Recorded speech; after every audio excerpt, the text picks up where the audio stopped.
We interviewed a mom several years ago whose son was about to get diagnosed with ADHD because of his challenges specifically at school.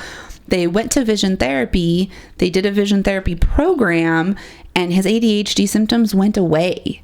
It was actually because his eyes were not working together, so he wasn't able to read and write. He wasn't able to have good visual attention to his tasks. He was avoiding them. He was distracted, and it actually all went back to ocular motor functioning.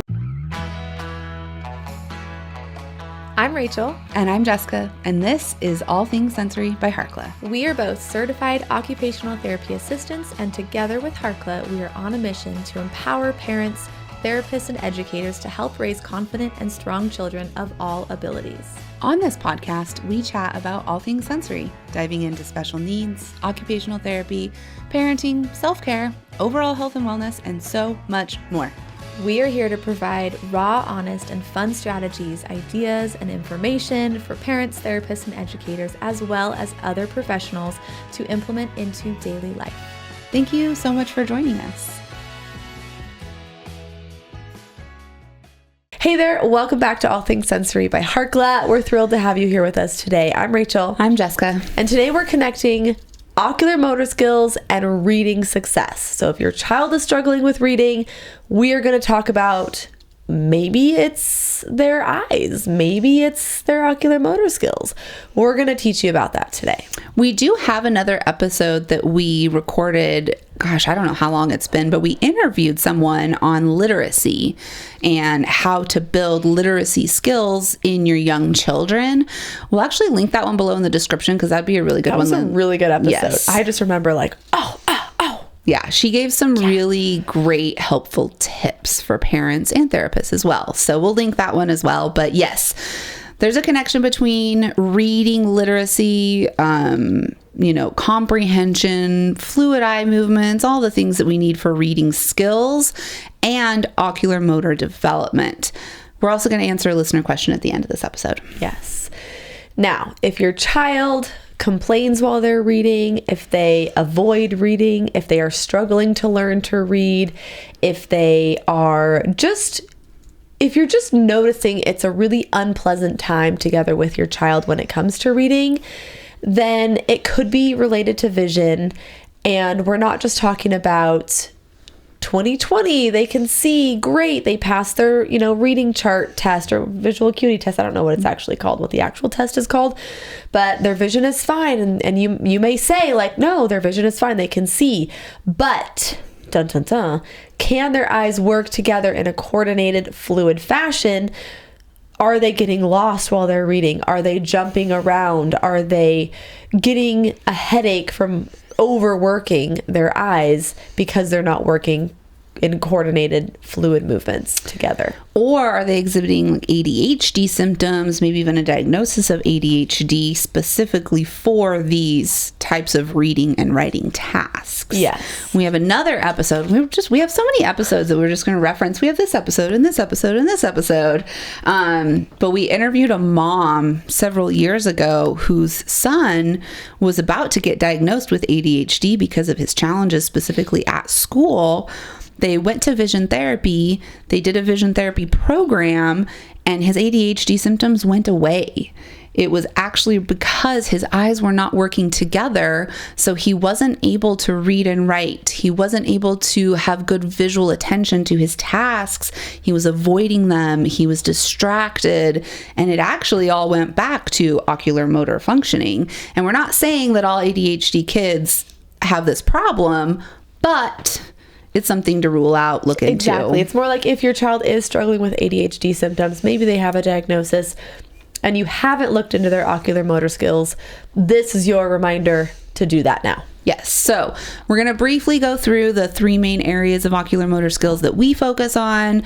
We've talked about this before, but if this is your first time listening, your first ocular motor introduction, just a quick brief overview. Yes. So the first one, Saccades or Saccades, and this is to be able to quickly jump between two targets without overshooting, without undershooting, without getting lost, without moving your head, being able to, if you hold up your two fingers, look back and forth between your fingernails without moving your head in the different planes. Now, when it comes to reading specifically, you are reading along a piece of paper, you get to, or, a line of words, and you get to the end of the line on the right-hand side, and you have to jump your eyes to the front of the next line below on the left-hand side. There is your saccadic eye movements. Woo! Okay, pursuits or visual tracking. Being able to smoothly track a moving object, again, without moving your head. You think about, an object that's moving in the environment. Maybe the teacher is walking across the room or something is moving. Being able to visually track that object without their eyes going berserk and wild. Berserk and wild. Berserk and wild. So specifically for reading, being able to visually track across a line of written words, not lose your place, not jump between letters or between words. Exactly. Yeah. And then convergence and divergence. So being able to bring your eyes together, convergence, cross-eyed, and then divergence away. Smoothly track and move those eye muscles together and farther apart. I feel like this one is not as big in reading. I think the biggest thing is both eyes coming together on the page at the same time. Yes, because you're right. Yes, if that's not happening, one eye is not coming in enough, not converging enough. That's true. You're right. Yep. So it is still a big impact. Yes. Just not what you think of like moving the book close to you and moving away. Yeah, it's just we're not doing that. Bringing the eyes together at the page at the same time. Yeah, you're right. Absolutely. Yeah. So some signs of ocular motor challenges in children when they are trying to read. They're going to lose their place. So it's going to take them a lot longer to read. They might have to use their finger to read along, which is something that we teach young readers to do. As they are learning to read, we use our finger to help keep our place. But as a child gets older, middle schooler likely shouldn't have to do that. They shouldn't be having to do that. Yep. If they are skipping lines or skipping words. So say you're reading a book with your child and they are reading their line and they jump down to the next line, but they skip a line and suddenly the sentence doesn't make sense. That is an ocular motor challenge. Yep. And then if they are complaining of blurry vision or their eyes hurting or headaches or fatigue or just completely refusing reading tasks at all, or they have really poor attention to a reading task as well. Mm-hmm. Even having trouble with writing skills, if a child is struggling with copying from the board, if they are a slow hand writer, hand fatigue even, that's often related to their hand strength, but we're going to see that connection between hand strength, dexterity, ocular motor skills, because it's all connected. Yeah, and if you're seeing them read, maybe you're watching them read and they're moving their entire head while they're reading versus just their eyes. Mm-hmm. Or even if you just give them an object to visually track and they're moving their entire head and they can't disassociate their eyes from their head, that could be a sign as well. Yeah. And these ocular motor challenges are going to cause a child to completely avoid these tasks. It's not going to be fun. They're going to dislike reading in all shapes and forms, even comic books probably, unless they just like looking at the pictures. They might even complain of their eyes hurting or their head hurting. They're getting major eye fatigue. They're getting headaches. Those are signs of ocular motor skill dysfunction. Yeah, and maybe they're even struggling with sports, with hand-eye coordination, with playing games that require that hand-eye coordination as well. Or maybe they have gotten really good at some of those activities and they have learned to compensate and they have a real special interest in an activity like baseball and they've figured out a way to compensate. Maybe they're closing one eye while they're playing a game or playing a sport, or they're up to bat in order to compensate. Or maybe they're closing an eye while they're reading. I was just going to say, yeah, that would be a sign as well. Or laying their head down completely flat on the desk can be another sign. Yeah, I think the big things for like reading are just like avoidance, really slow, skipping lines, fatigue, complaints of headaches. Those are the big signs. Yep. Because we like to connect everything to primitive reflexes because primitive reflexes are connected to everything. Yep. There are a handful of primitive reflexes that have a direct impact on ocular motor skill development. And the first one is the ATNR, the asymmetrical tonic neck reflex. This is going to specifically affect the ability to visually track across midline because the ATNR separates the body into left and right sides. So if your child has a retained ATNR, they are really going to struggle reading across a piece of paper when it comes across their midline. Yes. The next one is the STNR, the symmetrical tonic neck reflex. This one splits the body in half from top to bottom.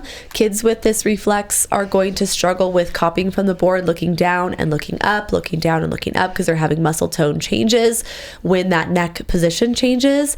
I read a book called Stopping ADHD, and it focused just specifically on the STNR, and their research was showing that kids with a retained STNR have to work 10 times as hard to do like a visual tracking or like a copying from the board activity because of the ocular motor connection as well as the muscle tone change that they're going through each time. Yeah, the next one is the TLR, or the tonic labyrinthine reflex. And this reflex has a direct impact on muscle tone development, specifically in extension and flexion patterns. And I just thinking, the TLR, STNR, ATNR, those three reflexes are directed by vision. So in infancy, when a baby is turning their head, looking up and down, they're visually tracking, or they're looking at something, or they hear a noise, so they look toward the noise. That activates those reflexes. So anytime we have a primitive reflex that is directed or started by vision, it's going to have an impact on ocular motor skills. Yeah, definitely. And then the last one here is the Moro, which can lead to some visual hypersensitivity. We see a lot of sensory sensitivities with the retained Moro reflex, as well as just overall anxiety and gravitational insecurity, some visual vestibular challenges as well, which we know can impact a child's ability to read and feel confident and just give them that boost to do something independently as well. Yeah.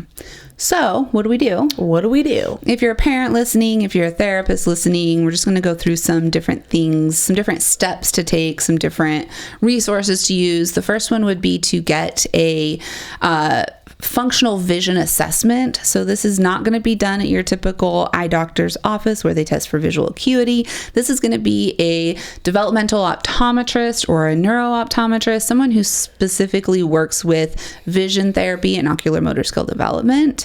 Also, if your child's not in OT, we highly recommend you getting a referral from your pediatrician for occupational therapy services because your child's ocular motor skill development is highly impacting their ability to get through their day, participate in school, academics, other things like that. All the things, yes. So vision therapy, look in vision therapy, get an eval, occupational therapy, and then just implementing some of the activities that we're going to share today can be beneficial. Obviously, it's not a cure. Obviously, we're not providing medical advice or recommendations, you know that, but these are just helpful activities, play-based activities that we do with our clients, we do with our kiddos, and they are beneficial to implement. So the first one is just flashlight tag. You grab a flashlight, turn the lights off, and you move the flashlight around on a wall. And maybe if they're just like standing on a balance item and they have to just move their eyes, not their head, and follow that flashlight in different positions. Yep. The next one would be like an alphabet letter hunt on the wall. So putting flashcards, either homemade or you get the card boxes of flashcards at the dollar store or something, even though it's not $1 anymore. It's a whole nother thing. Tape them to the wall, just in a random order on the wall, and then have your child use, a laser pointer to find the letters of their name, to go in alphabetical order. Grab a ball, like a playground ball, and throw the ball at the letters, again, to spell their name, to go through the alphabet, to make different letter sounds. You're going to be working on those underlying like cognitive executive function skills for reading, simultaneously working on those ocular motor skills. And then eyes only, Simon Says, is kind of a fun one because you can make up silly instructions like, Simon says, don't move your head and look at the TV. Simon says, don't move your head and look up to the sky. And they have to, if you're watching, you can see me do this. Mm-hmm. But it's just a fun, silly way to have their eyes disassociate from their head. Yep. The next one is infinity loop tracing. This is one of my all-time favorite activities to do with kids. I like to do this on like a vertical surface, either like a really big piece of butcher paper or a large whiteboard. And I'll draw the infinity loop and I'll make it really big and have the child stand at the center of that infinity loop. And they will either use their finger or a marker or crayon and they will trace the infinity loop. And if I notice that they're just kind of going through the motions and not really visually tracking, I'll write or draw items along the infinity loop, letters, numbers, color dots, or put stickers. And as they go along the infinity loop, they have to call out the items as they reach them. So they're actually getting that visual tracking. They're crossing midline. I always have them do it with their non-dominant hand as well, because we really want to work both sides of the brain for this visual motor activity. Love that one. Next one, pencil push-ups. Not like a play-based activity, just more of an exercise, but grabbing a pencil and having them bring it to their nose until they go cross-eyed and then moving it away and just practicing that. I mean, short and sweet, 5 reps, if that, and then move on to a play-based activity. Yep. And then we want to address those retained primitive reflexes. So just incorporating some of our favorite exercises for primitive reflexes: cat-cow, crawling, Superman banana. We love incorporating visual charts with these exercises. So having a visual chart held up and the child can read it while they're doing their cat-cow. They can read it while they're crawling forwards and backwards. They can read it while they're holding their Superman banana. Yes. Okay. So with that, moral of the story is just start implementing some of these activities. See what you notice, see if there's any improvements, get a referral or go chat with, get an eval from a functional vision doctor, a developmental optometrist, a neurodevelopmental optometrist, someone who's going to look at how the eyes are functioning together as a team, because they're a team. Yes. You want them to be a team. Well, we want that multidisciplinary approach. We definitely do. So, yes. All right, listener question. Let's see what we got here today. Facing issues with my newly diagnosed high-functioning autism 8-year-old boy. Struggling with emotional issues. He receives PT and OT at school. When he comes home, he gives his father and I constant hassle, not wanting to listen when it's structured at home. We still, to this day, struggle with him trying to be independent, such as getting himself dressed for school, but he hates his teeth being brushed. We've tried every toothbrush out there. I hate it and feel bad having to hold him down just to brush his teeth. Help. First of all, I would highly recommend not holding him down to brush his teeth. I know that you want him to brush his teeth. It's good for our oral hygiene, but if that cycle continues, it just reinforces it as a negative activity. So step away from that for a minute. Do we have other podcasts or YouTube videos on toothbrushing? We do, yeah. We'll link those in the description, the show notes of this, so that you can check that out.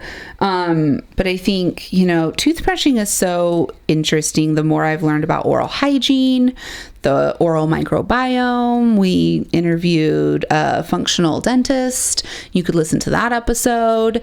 But I think taking a step back and saying, we're not going to make toothbrushing a negative experience anymore. We're going to find tools and strategies to make toothbrushing simple, fun, a whole family activity maybe, and it's not going to be stressful anymore. I know that sounds, maybe it's easier said than done, but I think you could do it if you just step back and say, we're not doing this anymore. Yeah. And then looking at some of the other challenges, take inventory of what your mood and your affect is like when he comes home from school. Are you resenting it? Are you nervous? Are you stressed? Are you like, oh man, I know it's going to be another battle from 4 p.m. to 8 p.m. And maybe double check and see, are you incorporating play-based activities? Are you spending time going outside after school? Is it come home, do homework, eat dinner, go play a sport or go do an activity, go to bed? Or is it does he have time to disconnect and relax after he gets home from school. So I would definitely look in to see and just like take inventory of what that after school routine looks like. I would try to incorporate some heavy work activities, at least give him the option. Our sensory sticks are great for him to choose a sensory stick, but maybe it's more of like that PDA type thing where he just doesn't want to be told what to do, how to do it, why to do it. So I would definitely just like focus on playing or just leaving him alone for leaving him alone. I just feel like letting him decompress. The demands at school oftentimes are so much that a child comes home and it's their safe space. So that's where we see the meltdowns. That's where we see the pushback. And sometimes we just need to say, okay, home from school, go hang out in your room, go hang out in your sensory corner, go out, play outside. Like, you do what you want to decompress, because kids oftentimes intuitively know what they need, even if they can't communicate what they need. So he'll gravitate towards what he needs after school if we give him the opportunity. And then I would also look at primitive reflexes too. It sounds like he's kind of in that state of fight or flight. So ruling out retained primitive reflexes and making sure that they aren't negatively impacting his ability to get through the day. I doubt that he's getting he's getting reflex integration strategies from PT or OT at school. So that could be something you either do outpatient OT for, you take a course, you learn how to do it at home, you incorporate some of those activities at home. But that could be something to look at as well. Yeah. I wanted to go back to the toothbrushing thing. This just keeps coming up. Like, I just keep seeing so many people asking about toothbrushing. We've gotten questions on YouTube about toothbrushing. I've gotten a couple of emails from parents who are struggling with this. And I think that just, man, I don't know. I think we just need to take the pressure off of it a little bit. That's what I think too. Like, when I take the pressure off of my own kiddos, I feel like they're more inclined to do it. And like, when we go through phases where they're like, I don't want to brush my teeth, it's like, we just have to take a step back and say, okay, like, what's going on. Or maybe just don't use toothpaste. Maybe it's the toothpaste that's bothering him. Just brush without toothpaste. Or maybe you can say, or brush without the toothbrush. Like, they've tried every toothbrush out there. Okay, no toothbrush. We're going to use our finger, or yeah, I don't know. Or maybe we'll use some of that silver mouthwash, Oh, yeah. Something like that. Yeah. If you haven't tried Elementa toothpaste, that's what I've recently switched to. It doesn't gel, it doesn't foam, it's not strong, flavored, scented. Have you tried you've probably tried a vibrating toothbrush, but maybe he prefers like the Z Vibe. Like, if you tried the Z Vibe as an oral tool, he could use that. Or maybe a finger toothbrush. He could put on his finger and get in there. Maybe he has a tongue tie and it makes him gag, or he doesn't feel like he can protect his airway. Maybe we need to rule out sleep disordered breathing. The more I think about this question of like, he's giving the family pushback after school, he's giving pushback when he's getting dressed for school, and he's giving pushback for toothbrushing. It just kind of sounds like he's pushing back on these things where maybe he feels like he doesn't have control over what he does. And so we want to try to find ways to give him control over his environment, control over his activities, giving him options, giving him choices, setting up the environment so that it's more sensory friendly, so that his sensory system's not overstimulated, things like that. Yeah, definitely taking a step back and looking at it from a different perspective. Yeah. Possibly. The other thing would be, if he's receiving PT and OT at school, getting outpatient services for OT to work on some of these like emotional regulation challenges and the ADL's activities of daily living would be helpful if you're not already doing it, or maybe you did it before and you stopped, but maybe now's the time to get back into it if possible. Hopefully that helps. Let us know. If you have a question, you can always click on the link in the description and send us your questions. We appreciate them. And it is fun to just brainstorm and try and help however we can. Try to anyways. Yeah. If this episode was helpful, if you enjoyed it, let us know by leaving us a comment, leaving us a review. Make sure you are subscribed wherever you are listening or watching to the podcast, and make sure you share this episode with a friend. Yep. Take a screenshot while you're listening. Tag us on Instagram at All Things Sensory Podcast. Let us know you're listening. We appreciate it. Yep. And we will be back next week. Okay, bye. Thank you so much for listening to All Things Sensory by Harkla.